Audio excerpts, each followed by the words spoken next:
Hello every one, നമസ്കാരം. Soumya art of കുക്കിങ്ങിലേക്ക് ഏവർക്കും സ്വാഗതം. ഇന്ന് നമ്മൾ ഉണ്ടാക്കാൻ പോകുന്ന റെസിപ്പി ഒരു സദ്യ പൈനാപ്പിൾ പച്ചടിയാണ്. അതിനായിട്ട് നമുക്ക് ആദ്യം വേണ്ടത് പൈനാപ്പിളാണ്. പൈനാപ്പിൾ ഞാൻ എന്ത് ചോദിച്ചിട്ടുണ്ടെങ്കിൽ മൂന്നിലൊരു ഭാഗമാണ് എടുത്തിരിക്കുന്നത്. ഒരു വലിയ പൈനാപ്പിളിന്റെ മൂന്നിലൊരു ഭാഗം. പിന്നെ ഒരു 15 വേണ്ട, ഒരു 10-12 ഗ്രേപ്സ്, പിന്നെ ഒരു അരമുടി തേങ്ങ, ഒരു സ്പൂൺ കടുക്, ഉപ്പ്, കടുക് വറുക്കാനായിട്ട് കടുക്, കറിവേപ്പിൻ്റെ ഇല, ഉണക്കമുളക്, ഇതിലേക്ക് നമുക്ക് എണ്ണയും വേണം. ഇതിന് പുറമെ ഞാൻ പറയാൻ പറ്റുപോയി, ഒരു 3-4 വറ്റൽമുളക്,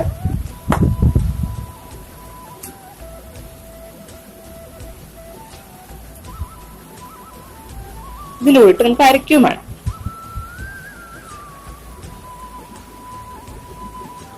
ഞാൻ പച്ചമുളകെല്ലാം ഇടുന്നു, വറ്റൽമുളകായിട്ടിട്ട് അരയ്ക്കണം. അപ്പോ നമുക്ക് എരിവ് കിട്ടുന്നത് ഇതിൽ നിന്നാണ്. 4 വേണമെന്നില്ല, ഒരു 3 ആയാലും മതി. ഇതിന് അത്ര എരിവില്ല, അതുകൊണ്ട് ഞാൻ 4 ഇടുന്നത്. അപ്പോ എന്തെങ്ങനെ മുറിക്കേണ്ടതെന്ന് കാണിച്ചിടാം. ഇതിന്റെ നടുവിലത്തെ ഈ ഭാഗം ഉണ്ടല്ലോ,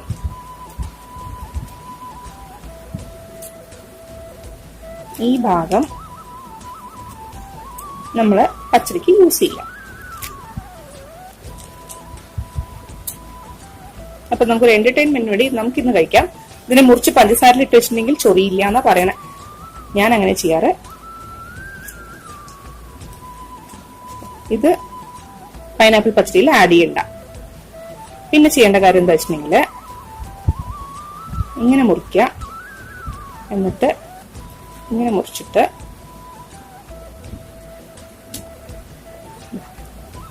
നമുക്ക് ചെറിയ ചെറിയ ചെറിയ പീസസ് ആയിട്ട് ഇങ്ങനെ കട്ട് ചെയ്തെടുക്കണം. വേണ്ട, ചെറിയ ചെറിയ പീസസ് ആയിട്ട് കട്ട് ചെയ്യണം. എത്ര ചെറുതാവുന്നത് കണ്ടോ. ഞാൻ അതിന് നടുവിൽ കൂടെ ഇങ്ങനെ മുറിച്ചിട്ട് ആണ് കട്ട് ചെയ്യുന്നത്. കണ്ടോ,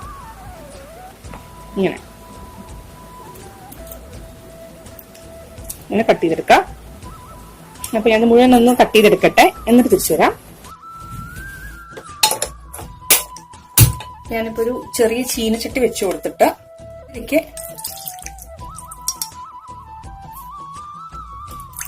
ഇതിലേക്ക് കുറച്ച് വെള്ളം ഒഴിച്ചു കൊടുക്കാം.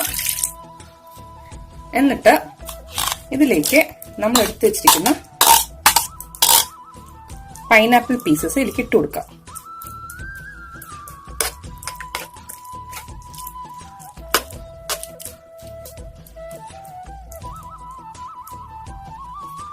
ഏകദേശം പൈനാപ്പിൾ മുങ്ങിക്കിടക്കുന്ന രീതിയിൽ വെള്ളം ഒഴിച്ചു കൊടുത്താൽ മതി കേട്ടോ. ഒരുപാട് വെള്ളം ഒഴിച്ചു കൊടുക്കണ്ട. ഇതിലേക്കൊരു 1/2 സ്പൂൺ മഞ്ഞൾപ്പൊടി ഇട്ട് കൊടുക്കാം. ഉപ്പ് നമ്മൾ ഇപ്പൊ ചേർക്കണ്ട കേട്ടോ, പിന്നെ ചേർത്താൽ മതി. ഇത് വന്നതിന് ശേഷം, ഇത് ആക്ച്വലി നന്നായി പഴുത്ത പൈനാപ്പിൾ ആണ്. അപ്പൊ അതുകൊണ്ട് കുറേ നേരം കിടന്ന് വേവേണ്ട ആവശ്യമൊന്നും ഉണ്ടാവില്ല. ഇത് നന്നായിട്ടൊന്ന് ഏകദേശമൊക്കെ ഒന്ന് വറ്റി വന്നിട്ടുണ്ടെങ്കിൽ നമുക്ക് ബാക്കിയുള്ള ഇൻഗ്രീഡിയൻസ് ചേർക്കാം. നന്നായിട്ട് വെന്ത് വരണം. അപ്പൊ നമുക്ക് ഇതിനൊന്ന് അടച്ചു വെച്ച് വേവിക്കാം. പിന്നെ വേറൊരു കാര്യം എന്താന്ന് വെച്ചിട്ടുണ്ടെങ്കിൽ, ഞാൻ തേങ്ങയുടെ കൂടെ വറ്റൽമുളകിട്ട് അരയ്ക്കുകയാണ് ചെയ്യുന്നത്. നിങ്ങൾ മുളക് പൊടിയാണ് ചേർക്കണമെന്നുണ്ടെങ്കിൽ നിങ്ങൾക്ക് ഈ സ്റ്റേജിൽ ചേർക്കാവുന്നതാണ്. നമ്മൾ മഞ്ഞൾപ്പൊടി ഇട്ടില്ലേ, ആ സ്റ്റേജിൽ തന്നെ നിങ്ങൾക്ക് മുളക് പൊടിയും ചേർക്കാവുന്നതാണ്. ഇത് വെന്ത് വരുമ്പോഴേക്കും നമുക്കൊന്ന് അരച്ചെടുത്തിട്ട് വരാം തേങ്ങയൊക്കെ.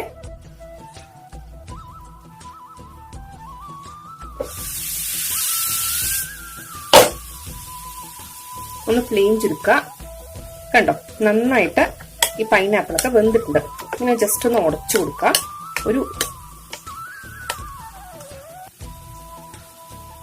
നമുക്ക് പൈനാപ്പിളിന് ഒരുപാട് കടിക്കാൻ കിട്ടില്ല നമ്മള് സദ്യ കഴിക്കുന്ന സമയത്ത്, ശ്രദ്ധിച്ചിട്ടുണ്ടോ? പക്ഷെ നമുക്ക് ആ പൈനാപ്പിളിന്റെ ഫ്ലേവറാണ് നന്നായിട്ട് ഫീൽ ചെയ്യുക. അവിടെ ചെറിയ ചെറിയ ചങ്ക്സേ കിട്ടുള്ളൂ കടിക്കാൻ. നന്നായിട്ടൊന്ന് ഉടച്ചു കൊടുക്കുക. അത്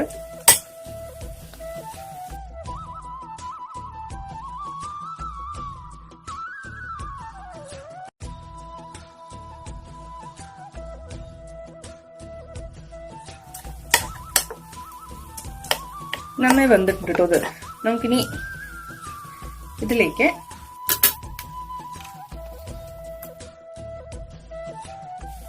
നമ്മളിതിലേക്ക് തേങ്ങയും തൈരും കടുകും അതുപോലെ ഉണക്കമുളകും ഇതെല്ലാം കൂടി ചേർത്തിട്ടാണ് അരച്ചെടുത്തിരിക്കുന്നത് കേട്ടോ.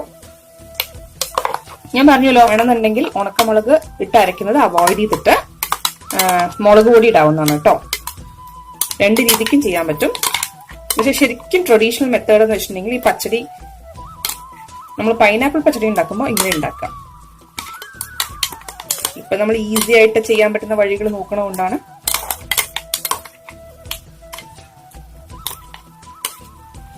മുളക് പൊടിയൊക്കെ ഇട്ട് ചെയ്യണത്.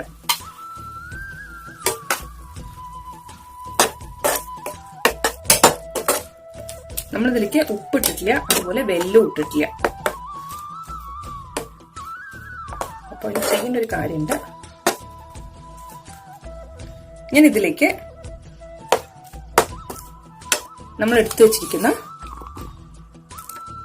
ഗ്രേപ്സ് ഇട്ട് കൊടുക്കുകയാണ്. നമ്മൾ ഈ സ്റ്റേജിൽ ഗ്രേപ്സ് ഇട്ട് കൊടുക്കാൻ പാടുള്ളൂ, അല്ലെങ്കിൽ ഗ്രേപ്സ് മുഴുവൻ പൊട്ടിപ്പോകും കേട്ടോ. ഇതിലേക്ക് ഞാൻ മിക്സിയിൽ കുറച്ച് വെള്ളം ഒഴിച്ചിട്ട് അതും കൂടെ ഇതിലേക്ക് ചേർത്ത് കൊടുക്കണം.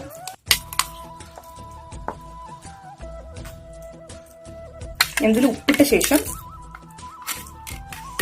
ഇതിലെല്ലാം മതിയോ നോക്കട്ടെ, പുളിയുപ്പൊക്കെ ആദ്യം ഉപ്പിട്ട് നോക്കട്ടെ കേട്ടോ. ഞാൻ ഇതിലേക്ക് ആവശ്യമുള്ള ഉപ്പിട്ട് കൊടുക്കുന്നുണ്ട്.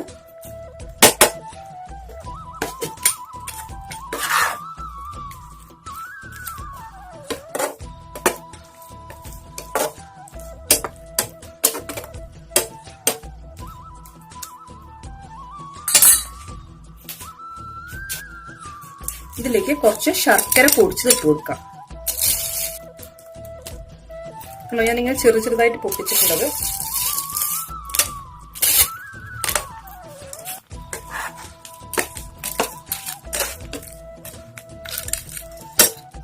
ഇപ്പൊ ശർക്കര കംപ്ലീറ്റ് ആയിട്ട് അലിഞ്ഞില്ല എന്ന് പറഞ്ഞിട്ട് കുറെ നേരമായിട്ട് തിളപ്പിക്കേണ്ട ആവശ്യമൊന്നുമില്ല. ഇതിൽ കിടന്നിട്ടാണെങ്കിലും അത് അലിഞ്ഞോളും.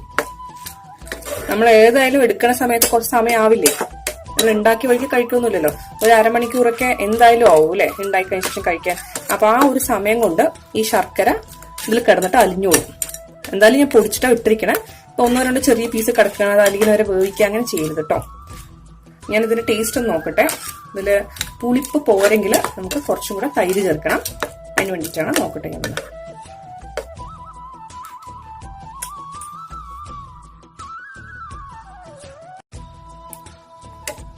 ഇതില് പുളിപ്പ് കുറവുണ്ട്, അപ്പൊ ഞാൻ കുറച്ചും കൂടെ തൈര് ചേർക്കാൻ പോവാണ്.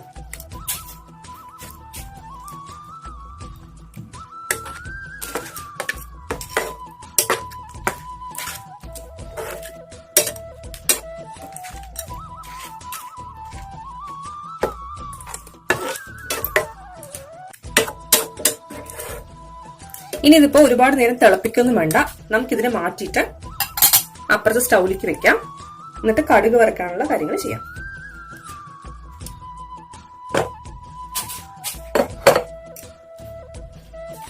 ഇതിലേക്ക് കുറച്ച് വെളിച്ചെണ്ണ ഒഴിച്ചു കൊടുക്കാം. ഞാൻ പറഞ്ഞിട്ടുണ്ടല്ലോ, നാടൻ വിഭവങ്ങൾക്ക് എപ്പോഴും വെളിച്ചെണ്ണയാണ് നല്ലത്.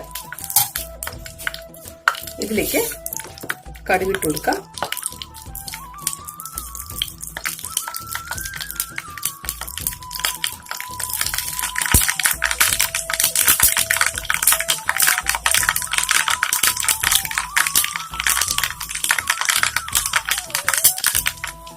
ഇതിലേക്ക് പച്ചമുളക് പൊട്ടിച്ച് ചേർത്ത് കൊടുക്കാം. ഒരു 2, 3, 4 എത്ര വെച്ചാൽ നിങ്ങളുടെ ഇഷ്ടം പോലെ. അതിലേക്ക് കറിവേപ്പിലയും കൂടെ ഇട്ട് കൊടുക്കാം.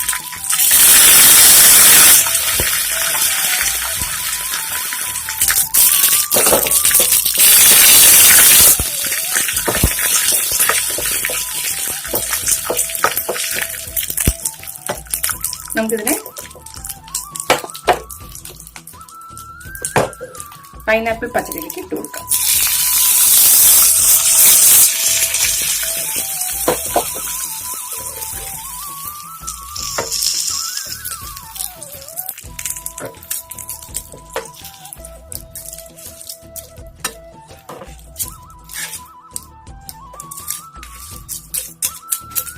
ഇത് നമ്മളൊരു 10-15 മിനിറ്റ് അല്ലെങ്കിൽ അരമണിക്കൂർ കഴിയുമ്പോഴേക്ക് നന്നായിട്ട് കുറുകിയിട്ട് ശരിക്കും പറഞ്ഞാൽ വിളമ്പാൻ പറ്റുന്ന പരുവത്തിലായിട്ടുണ്ടാവും. ഇപ്പൊ വെള്ളമൊക്കെ നല്ലോണം വെള്ളം പോലെയല്ലേ, അപ്പോൾ അതൊക്കെ മാറിയിട്ട് അത് കണ്ടിട്ടില്ലേ, ഈ പാനിയൊക്കെ കുറച്ച് കഴിയുന്ന സമയത്ത് തിക്കൻ ചെയ്യണത്, അതുപോലെ അത് കുറച്ച് തിക്കൻ ചെയ്യും. അതുപോലെ ഇതിന് ചൂടാറുന്ന സമയത്ത് ഇത് ഓട്ടോമാറ്റിക്കലി കുറച്ചും കൂടെ കൊടുക്കും. അപ്പൊ നമ്മൾ ഈ ഒരു സ്റ്റേജ് ആവുമ്പോൾ നമ്മൾ ഓഫ് ചെയ്ത് വെക്കണം. ഇത് കണ്ടോ, ഇങ്ങനെ ഉണ്ടാവുന്നുണ്ട്. അതേപോലെ കട്ടിയായിരിക്കണം കേട്ടോ. ഈ ഒരു പരുവത്തിൽ ഓഫ് ചെയ്ത് വെച്ചോളൂ. അപ്പൊ അത് കറക്റ്റ് ആയിട്ട് സെറ്റ് ആയിട്ടുണ്ടാവും കേട്ടോ. നമ്മൾ വിളമ്പണ സമയമാകുമ്പോഴേക്കും എല്ലാവരും ഈ റെസിപ്പി ട്രൈ ചെയ്ത് നോക്കണം. എനിക്ക് ഉറപ്പാണ് നിങ്ങൾക്കൊക്കെ ഇഷ്ടപ്പെടുന്നുള്ളത്. അപ്പോൾ നിങ്ങൾക്കൊക്കെ ഇഷ്ടപ്പെടുകയാണെന്നുണ്ടെങ്കിൽ സബ്സ്ക്രൈബ് ചെയ്യാൻ മറക്കരുത്. അതുപോലെ തൊട്ടടുത്തുള്ള ബെല്ലൈക്കൺ കൂടെ എനേബിൾ ചെയ്യുന്നുണ്ടെങ്കിൽ ഞാൻ ഉണ്ടാക്കുന്ന പുതിയ പുതിയ റെസിപ്പീസിൻ്റെ നോട്ടിഫിക്കേഷൻ നിങ്ങൾക്ക് കിട്ടുന്നതായിരിക്കും. അപ്പോൾ thank you so much for watching. എന്നുള്ളൊരു പുതിയ റെസിപ്പി ആയിട്ട് നമുക്ക് വീണ്ടും കാണാം. അതുവരെ ബൈ, ടേക്ക് കെയർ.